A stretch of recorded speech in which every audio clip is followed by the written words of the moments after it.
Among all the creatures in the magical realm, the ancient dragon possessed the greatest magical power and was the most feared. Throughout history, humans were among the few races that could challenge the ancient dragon due to their unmatched ability to control magic. However, after countless years of terror, the ancient beast had grown old and weary, so she decided to settle deep in the mountains. One day in the mountains, the ancient dragon heard the cry of a baby, abandoned as a sacrifice. This startled her, prompting her to investigate the source of the sound.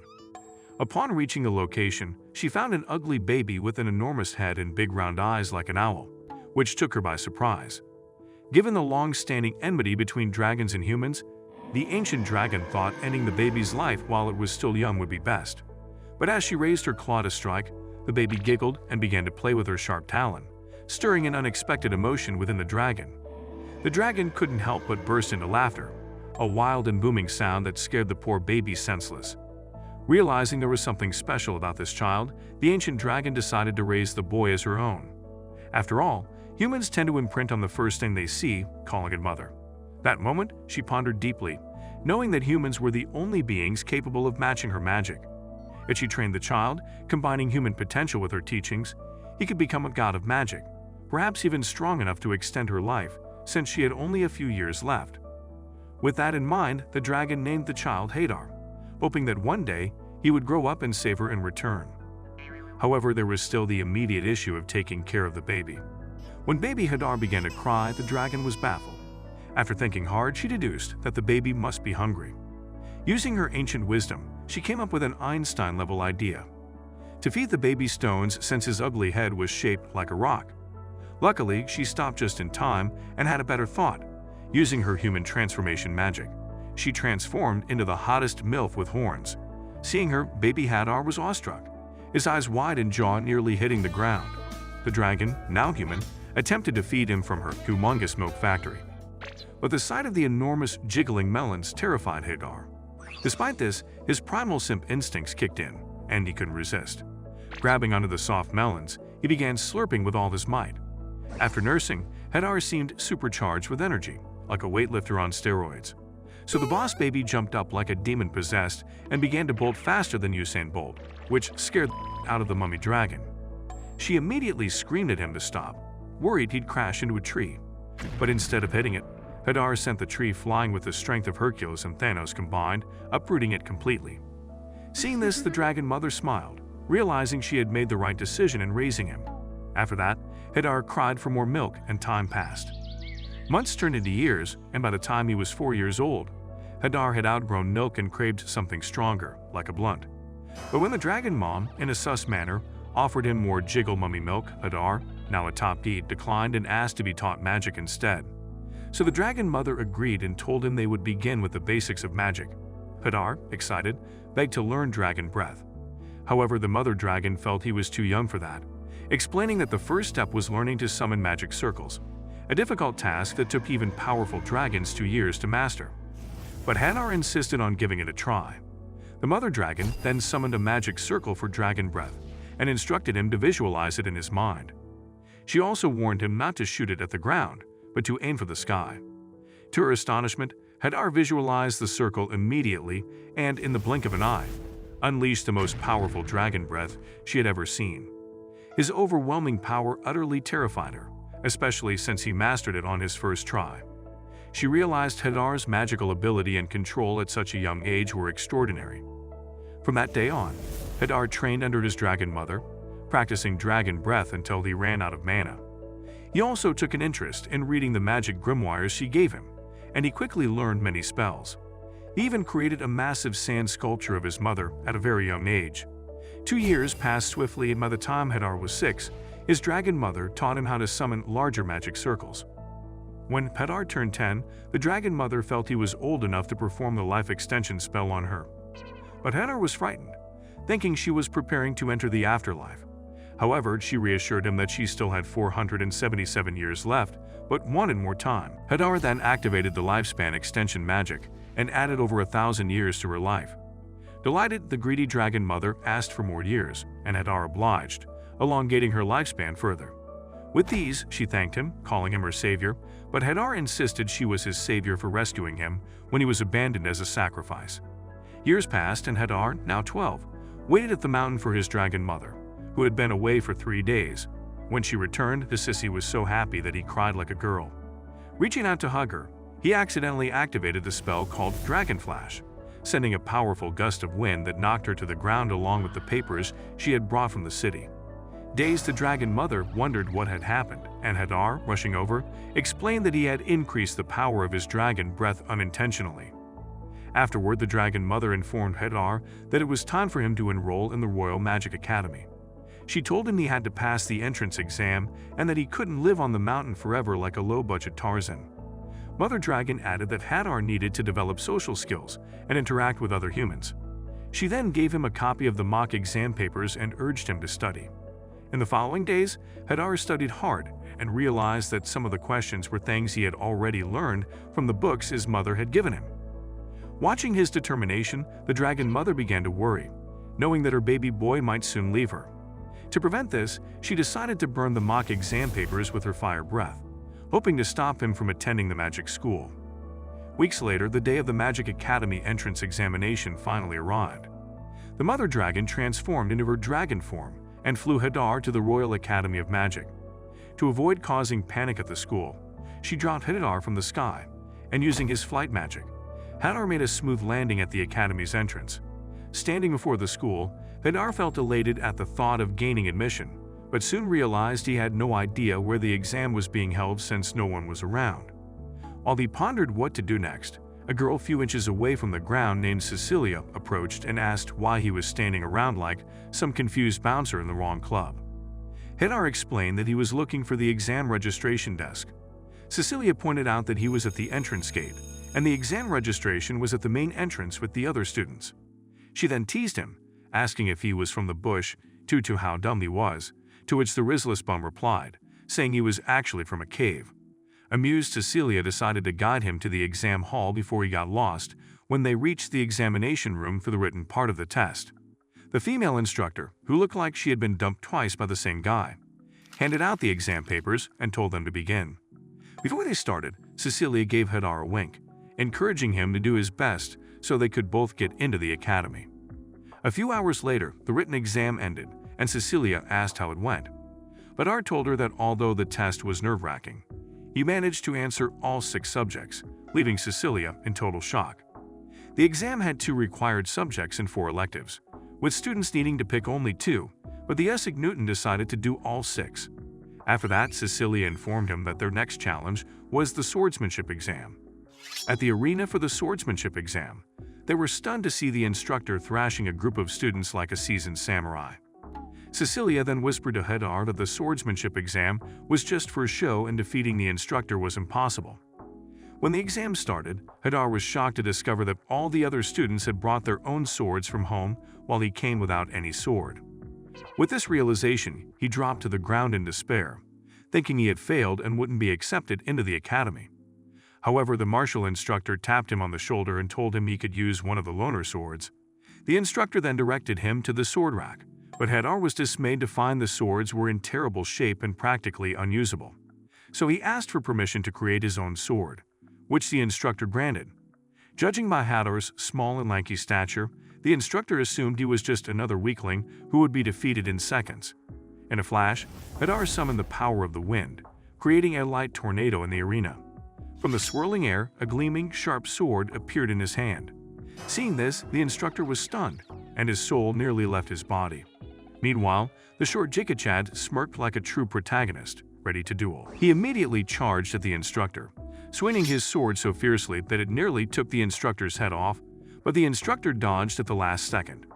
The instructor then counterattacked, but Hadar easily blocked his strike with his magic-forged sword. Meanwhile, Cecilia had finished her own swordsmanship exam and decided to check on Hadar. In her mind, she assumed that with Hadar's tiny stature, he would probably be struggling to lift the sword.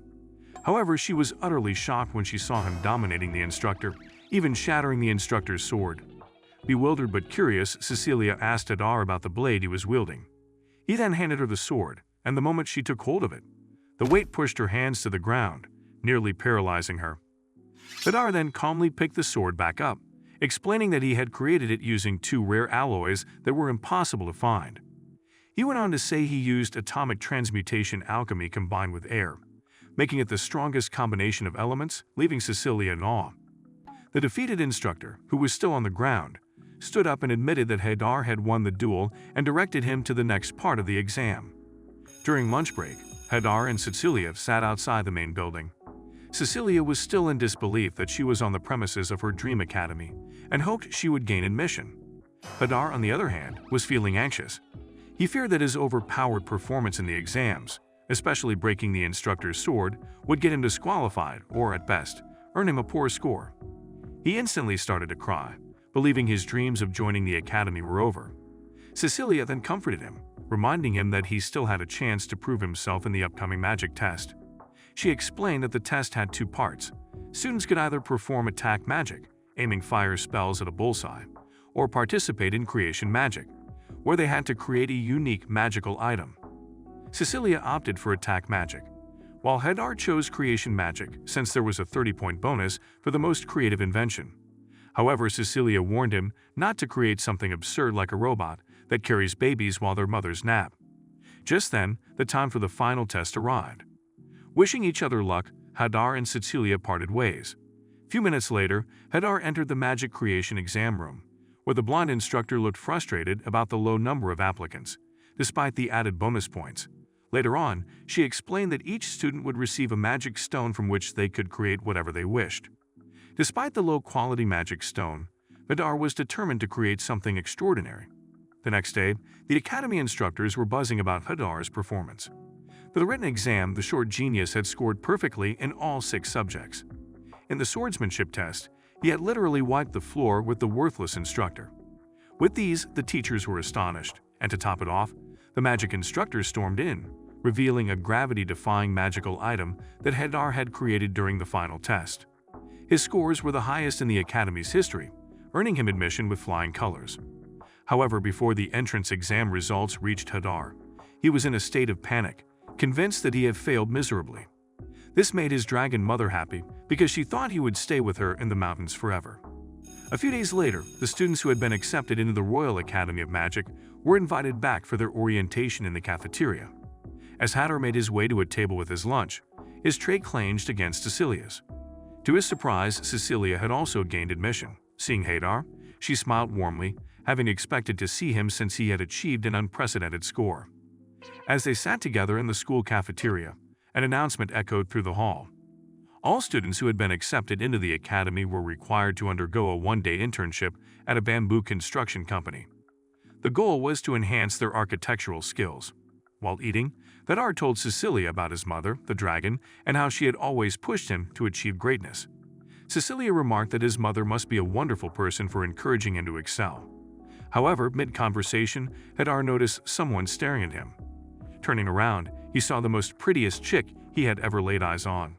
As he gazed at her, Cecilia became salty, quietly wondering if Hadar had a thing for blondes. 5 days later, Hadar received his internship assignment at the headquarters of the bamboo construction company. When he arrived, he introduced himself along with the other interns. Soon after, they were handed documents that detailed the current construction project, which mentioned that the upper floors were being built with adamanite, a subpar mineral. With these, Hadar was confused and wondered why adamanite was used when they could have used a much stronger element like orichalcum instead. Just as he raised this question, the company president, Wright, entered the room, stunning the other interns. Wright explained that due to budget constraints, the company couldn't afford to use orichalcum. Hadar, baffled, casually mentioned that he could make orichalcum, as it was something he played with in the mountains with his mother. To prove his point, Hadar cast a magic spell, summoning 2 10-kilogram blocks of orichalcum, nearly giving Wright a heart attack. Wright immediately grabbed the metal, weighing it in his hands, and confirmed it was indeed genuine orichalcum. Astounded, he asked Hadar how he had made it. Hadar explained that he used atomic transmutation from the air, a revelation that nearly made Wright's brain backflip. He knew such technology could revolutionize the construction industry. Seizing the opportunity, Wright grabbed Hadar by the shoulders and told him his internship was over. Instead, he wanted to discuss a business proposal. Meanwhile, 2 mysterious interns quietly observed Hadar and Wright from the shadows. Later, Wright took Hadar to the company's warehouse and asked him how much orichalcum he could produce. Hadar replied that on a good day, He could make roughly 1,000 carts of it. This nearly gave Wright another heart attack. For that day's project alone, they needed 750 tons, and Wright offered Hadar $3.7 billion in exchange for that amount. Hearing such a figure almost sent Hadar into coma. He was just a cave boy who had never seen $100, let alone billions. However, Hadar regained his cool and conjured a massive amount of orichalcum in a whirlwind of wind and light, sending shivers down Wright's spine. Panicking, Wright bolted from the warehouse like a deranged chicken, returning moments later with a briefcase filled with gold coins worth $3.7 billion.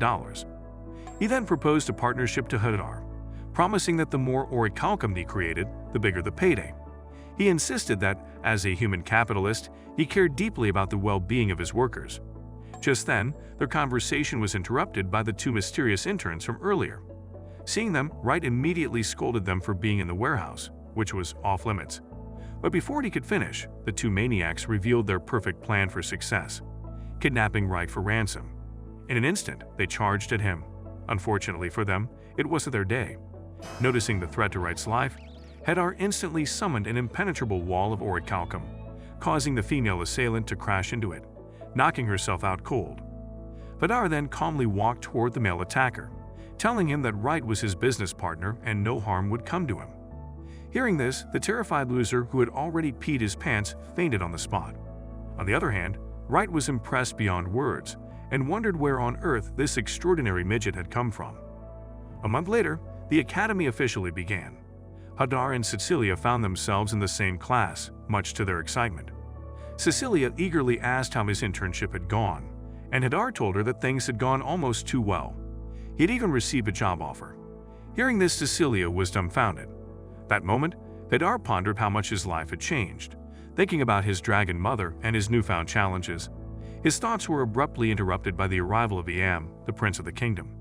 Storming into the classroom, Iam demanded that Hadar do something for him. Iam immediately grabbed Hadar by the hands and made an awkward request. He asked Hadar to create an adamantite dumbbell.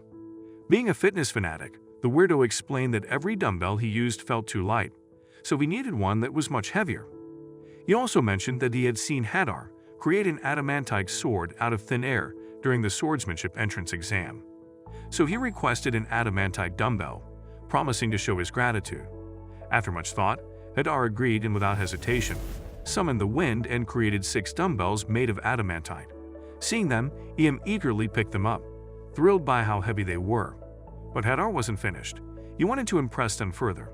He magically activated his storage and pulled out his gravity manipulation device. Seeing the little gadget, Iam and Cecilia were confused and wondered what it was, so Hadar decided to give them a first-hand demonstration. Once he had activated the device, gravity was neutralized, and they all began floating in the air, ripping off Dr. Strange.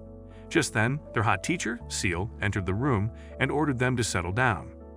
Once everyone was seated, the day's lessons began, with Seal asking the students to introduce themselves. First up was the prettiest girl in the class from earlier, who introduced herself as Jasmine, daughter of President Wright, the chairman of Bamboo Construction. Noticing how intently Hadar was staring at her, Iam immediately realized that Hadar had a crush, so Iam asked if he wanted to clap her. But the shy Morin hesitantly declined, saying he didn't want to let it interfere with his focus. When it was Iam's turn, he introduced himself and started flexing his muscles, showing off by lifting the dumbbells like a wasted bodybuilder on Ozempic. Then, it was Hadar's turn, and the donkey simply introduced himself, saying he was raised deep in the mountains. Later, while Hadar was in the library, Iam approached him, suggesting they train their muscles together. But Hadar gracefully declined, saying he was more interested in learning about magic particles and waves. Hadar then started giving a boring lecture on how knowledge of magical elements and wave particles could be used to create antiphase magic, which nullifies any spell. However, Iam wasn't interested in the details and just wanted a bro moment with Hadar.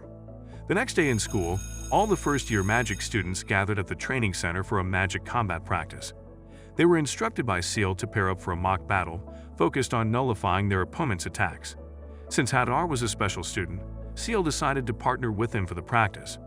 So the other students watched eagerly, wondering what impressive stunt Hadar would pull this time. Even Jasmine was intrigued, clearly interested in Hadar's abilities. Iam and Cecilia began cheering for him, but Seal quickly silenced them. Seal then explained the rules of the practice and asked Hadar to counter her attack. Hadar, using his knowledge of anti-phase magic, knew exactly what to do. As the practice began, Seal summoned a powerful wind and hurled it at him, but Hadar nullified the attack almost instantly, leaving her stunned. Witnessing Hadar's incredible abilities firsthand excited Jasmine. Frustrated, Seal summoned an even stronger gust of wind and blasted it at Hadar, but he neutralized it again with ease, leaving the attack dead on arrival. This time, Seal became overwhelmed, collapsing to the ground in frustration and feeling humiliated. Shocked, the other students watched as she started crying, announcing that she would resign as a teacher because of the humiliation she was getting. Hadar quickly began pleading with her not to resign. His pleading only irritated Seal further, and she yelled at him, saying it was unfair that he had humiliated her publicly. In response, Hadar calmly explained the principle of anti-phase magic and how it interfered with her spell. Hearing this, Seal shouted at him again, telling him not to interfere with her magic in the future. Meanwhile, Jasmine, watching, was thoroughly impressed by Hadar's performance. With Seal finally calm, she called for the next pair of students to get ready for their magic combat. But just as she did, a feather floated down from the sky and landed in her hands.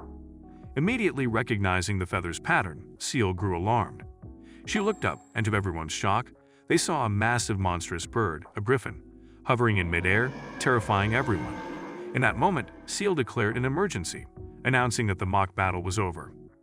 Hadar quickly stepped up, instructing the students to take cover, warning them that if the griffin caught anyone, they'd be its next meal. He added that they needed to bring down the griffin before it could strike. Despite the urgency, the terrified students couldn't understand how Hadar remained so calm while they were practically shaking in fear. At that moment, the griffin launched an attack, diving downward to snatch a target. Fortunately, the students managed to dodge, avoiding becoming its prey. Just then, a student shouted to the teacher, pointing out that Jasmine had been grabbed by the griffin's claws. The griffin, an A-rank monster known for its vitality, combat skills, and high intelligence, typically targeted the weak and vulnerable. Watching the prettiest girl in school being carried off, the ultimate simp realized he couldn't reach the griffin because he couldn't fly. Thinking quickly, the smartest idea ever known to man struck him. Hadar asked EM for the gravity manipulation device and told him to make good use of his muscles for once by throwing him toward the griffin. Though EM thought it was a terrible idea, he had no choice. His fried brain could not come up with any other solution. So he grabbed Hadar like a stuffed animal, and with the gravity manipulation device activated, he launched him into the air. Thanks to the device, Hadar flew even higher, and as he got close to the griffin, he activated his dragon flash, blasting the griffin's wings and causing it to drop Jasmine. Hadar caught her just in time before she cemented herself to the ground. But the griffin wasn't finished. Enraged, it turned back and charged at Hadar and Jasmine. Seeing the creature rushing at them at incredible speed, Hadar activated rapid-fire dragon flash, impaling the griffin's entire body and obliterating the beast instantly. Having saved Jasmine, she was Niagara Falls for Hadar and embraced him warmly. Meanwhile, Seal rushed over and hugged Hadar and Jasmine, apologizing for being useless and failing to protect her students. She then announced that due to Hadar's courage and heroism, he would be awarded points for all his compulsory courses, leaving him stunned. Seal even begged Hadar to train her so she could be better prepared if something similar happened again. EM and Cecilia soon joined them, also asking Hadar to train them, further shocking him. Later, Jasmine thanked Hadar for saving her and told him he could do whatever he wanted with her. But Hadar, being a clueless cave boy, asked to be friend-zoned. Jasmine, furious at being rejected for the first time in her life, yelled at him and then offered to give him money whenever he was broke. In their next class, they were introduced to a literal giant rat as their alchemy teacher. The rat teacher then instructed the students to create a crystal using a magic circle from their textbooks. Before the class activity could even begin, Hadar had already made a crystal, stunning everyone. Meanwhile, EM completely ignored the lesson and flexed with his dumbbells. The next day, the first-year students were invited to a welcome party, with a grand feast laid out before them. On the table was the griffin that Hadar had defeated, its meat being served as the evening's meal. Seal complained that she had never tasted griffin meat before, explaining to Hadar that it was a rare luxury delicacy. Later, Hadar approached EM to thank him for helping save Jasmine from the griffin. EM then asked what Hadar planned to do about Jasmine, wondering if he had any plans of brandishing his sword in her. Before Hadar could respond, Jasmine suddenly appeared, nearly giving Hadar a heart attack. She demanded to know what they were talking about, but Hadar awkwardly lied, saying they were discussing the latest manga collection. And Jasmine then began discussing how Hadar had been performing miracles since arriving at the academy, accomplishing the impossible. This prompted Hadar to share his life story, how he was raised by his lonely mother in the deepest part of the jungle, and now, being at the academy with friends was the real miracle. Hearing Hadar's emotional story, Ian noticed Jasmine blushing, her face turning as red as a tomato. So he whispered to her, teasing that she was in love. Jasmine immediately became defensive, yelling insults at Ian, and calling him the first prince in history, with nothing but air in his brain. At that moment, Hadar realized that Cecilia was missing and wondered where she had gone. Meanwhile, Cecilia was off in a secluded spot, crying her eyes out, feeling jealous and heartbroken that Jasmine was stealing all the attention from her. The following day, Hadar and Seal had a private meeting in class to discuss his future career path. Seal then asked what his plans were, but Hadar admitted that he hadn't figured that part out yet. Since Hadar was uncertain, Seal suggested he take an administrative course in healing at the school's cathedral. Once inside the treatment booth, Hadar became fascinated by the idea of healing and told the nun instructor he wanted to participate in the practical work. Cecilia, who was already there, was shocked to see him, knowing that with Hadar around, her efforts might go unnoticed. While Cecilia felt anxious about Hadar's presence, he was happy to see a familiar face. The nun informed them that they would be treating patients during the practical class, but warned them to only handle mild cases. The session began with an elderly man suffering from osteoporosis. The old man approached Cecilia and called her cute, causing her to blush deeply. Cecilia then used her healing magic to treat him, while Hadar, on the other hand, healed the rest of the patients with perfect healing. Seeing this, Cecilia scolded Hadar for using his magic carelessly, but Hadar defended his actions, explaining that as long as the patients were recovering without issues, there was no harm in using stronger magic. Cecilia, frustrated with his approach, argued back, and soon the two were yelling at each other like an old married couple. Suddenly, the nun burst into the room, silencing them for causing a disturbance. But before things could settle, Cecilia began screaming in agony, clutching her head in pain. Noticing this, the nuns rushed to her side, attempting to heal her with advanced magic, but their efforts were in vain, and Cecilia's screams only grew louder. Hadar quickly stepped in and tried using his perfect healing, which eased her pain briefly before it returned. Realizing this was no ordinary headache, Hadar deduced it was a cluster headache. With this insight, he summoned a series of magical circles, shocking the nuns. He then carefully placed his hands on Cecilia's head and used the power of ultimate healing to nullify the damage in her brain. That moment, a blinding light filled the room, and slowly the pain began to fade, leaving Cecilia calm and relieved. The nuns were in awe, having never witnessed such a miraculous act before. They bowed their heads in gratitude, thanking Hadar for taking over the healing, which was supposed to be their responsibility. Hadar, ever modest, insisted they not treat him like a god, brushing off their praise. After the practical session, Hadar and Cecilia walked home together. Cecilia then apologized for being difficult earlier and for arguing with him at the cathedral. Hadar assured her he wasn't upset, he had no hard feelings, just a hard willy. Blushing, Cecilia thanked him sincerely for saving her from the relentless cluster headache, explaining that she had participated in the practical class because she had suffered from similar symptoms herself for a long time. Hadar then reassured her that she didn't need to thank him, reminding her how she had helped him during the entrance exam by encouraging him to do his best. He also told her that she was special to him, which completely caught Cecilia off guard. Embarrassed, she told him not to say things he didn't mean, though her words sent clear signals which the short idiot didn't get. After that, Cecilia walked ahead of Hadar, leaving him wondering if he had said something wrong. Catching up, Hadar asked why her face was so red, and flustered Cecilia replied that he was the cause of her tomato-red face, leaving Hadar stunned. A few weeks later, the students gathered at the school dungeon for swordsmanship and magic training. Seal then informed them that they needed to form parties of 3 for the combat practice. Hearing this, Hadar started to panic, having always been a useless loner, never needing to work in a group due to his caveman lifestyle. He anxiously wondered if his friends Cecilia, and Jasmine had already teamed up without him. Just as he was spiraling into thoughts of being left out, grabbed his shoulders and asked him to join his team. Relieved, Hadar became emotional and nearly cried all his body fluids out, grateful EM had saved him from the humiliation of being a loner. With one more member needed to complete the party, Hadar and EM considered adding Jasmine to the group, but some random losers snatched her away before they could ask. Left with no other option, they turned to Cecilia, who appeared to be alone as well.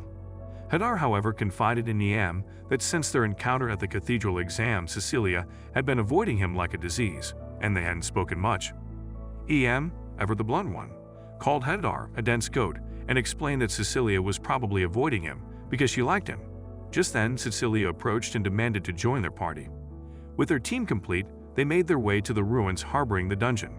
Seal and Lux, their instructors for the day, briefed the students on the dungeon's various levels and the monsters they'd encounter. However, for Hadar and his group, there was a special rule. Hadar wasn't allowed to participate in combat due to his overpowered abilities. Instead, Seal instructed him to focus on planning, giving combat instructions and scouting. Hadar could only join the fight if things became too dangerous, and to his surprise, EM and Cecilia readily agreed. Realizing he wouldn't be allowed to fight, Hadar decided to support his team in other ways. He cast a spell and created weapons for both of them. For EM, he crafted a powerful Thor hammer suited to his immense strength. For Cecilia, he made a lightweight sword, knowing she wasn't skilled with heavier weapons. He also explained that her sword could be used as a long-range projectile weapon. Using his magical abilities, Hadar visualized the entire dungeon in a hologram, detecting the presence of monsters and generating a detailed map to help guide the team through the dungeon safely. As they entered, Hadar projected the map in the air, allowing them to see the enemy's positions and plan their route. Shortly after, the first wave of goblins attacked.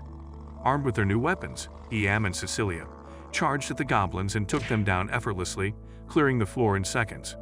They soon reached the 10th floor, where EM and Cecilia praised Hadar's tactical planning, acknowledging how helpful he had been despite not fighting alongside them. However, Hadar felt a pang of frustration. He longed to be part of the action, suffering internally from being sidelined.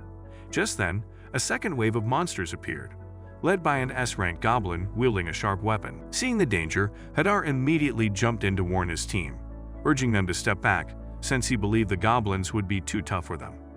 But EM completely ignored Hadar's warning and ordered Cecilia to engage. Without hesitation, EM swung his hammer, sending 6 goblins flying with one powerful strike.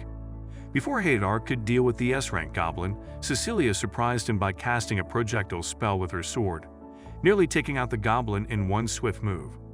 This created an opening for EM to finish the job, slamming the goblin into the wall and eliminating it instantly.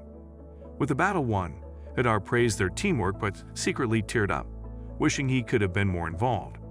As they ventured deeper into the 10th floor, they suddenly noticed a large shadow moving in the darkness. The figure soon became clearer, revealing itself as the floor boss, an SSS-rank abysmal lizard monster with long, menacing horns. The sight of it sent shivers down their spines, scaring them all senseless. Meanwhile, on another part of the 10th floor, Seal was walking around, puzzled by the absence of any students. As she wandered, she stumbled upon a lizard scale, sparking her curiosity and prompting her to investigate further. Meanwhile, Hadar and his team were confronted by the massive, menacing, abysmal lizard that let out a terrifying roar. At that moment, Hadar could feel the fear radiating from EM and Cecilia. He wondered how he had missed the final boss on his hologram map of the dungeon. Yet the instructor's words, warning him not to intervene, kept echoing in his mind, leaving him torn on whether to intervene in the fight. Stuck in confusion, Hadar questioned what to do next. Just then, the lizard roared again, and finally, Hadar decided to go all out, using brute force and dragon flash. But just before he could act, he remembered a spell his mother had taught him, one that allowed communication with monsters. Without hesitation, Hadar cast the spell, startling the life out of EM and Cecilia. The spell, called Dragon Intimidation, was something Hadar had been reluctant to learn, but his dragon mother had encouraged him, saying he'd only be the strongest if he could win without fighting. Reluctantly, Hadar had agreed to learn it, and now it was paying off. Hadar successfully communicated with the abysmal lizard, commanding it not to harm any humans in the dungeon. That moment, the lizard obeyed and scurried away. As it left Cecilia, and EM immediately demanded that Hadar explain what kind of magic he had used to control the creature. Meanwhile, Seal continued her search for her students. She was determined not to let a repeat of the Griffin incident occur, and vowed to protect them this time. Just then, she came face to face with the abysmal lizard. But because Hadar had already warned the creature, it quickly fled, saving its own life. The lizard darted toward Hadar and bowed before him. Later on, Seal joined the team and praised Hadar for his help. She pointed out that whatever Hadar did, it was all to save his friends. Just then, the abysmal lizard let out a loud growl, and before they knew it, a goblin appeared, slashing Seal's back. In a matter of seconds, the team was soon surrounded by monsters of the 10th floor dungeon, and the monsters charged at them. Seeing this, Hadar asked Seal for permission to engage in the fight, which she granted. Without wasting time, Hadar summoned a spell that pulverized 60% of the monsters with heat hotter than the sun. Realizing that its forces had been decimated, the abysmal lizard stood in shock. Before it could make a move, its remaining minions scattered like terrified roaches. As Hadar eyed the lizard, he told Seal that, although he could communicate with the creature, they never really got along. The abysmal lizard, knowing it couldn't defeat Hadar, attempted to flee. But Hadar wasn't about to let it escape. He instantly cast rapid fire, impaling the lizard and leaving the rest of the team stunned. With the boss lizard defeated, Cecilia and Ian rushed to Hadar, wrapping him in a warm embrace. Shortly afterward, they left the dungeon. Meanwhile, at President Wright's residence, Jasmine had lunch with Wright and recounted everything that had happened.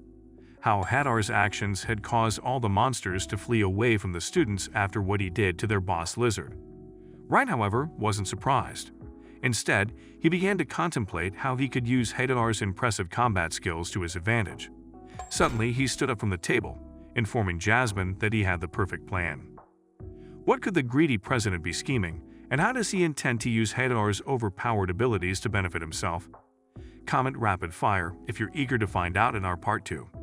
Give this video a thumbs up if you enjoyed it, and don't forget to subscribe to the channel for more content like this. As always, thanks for watching.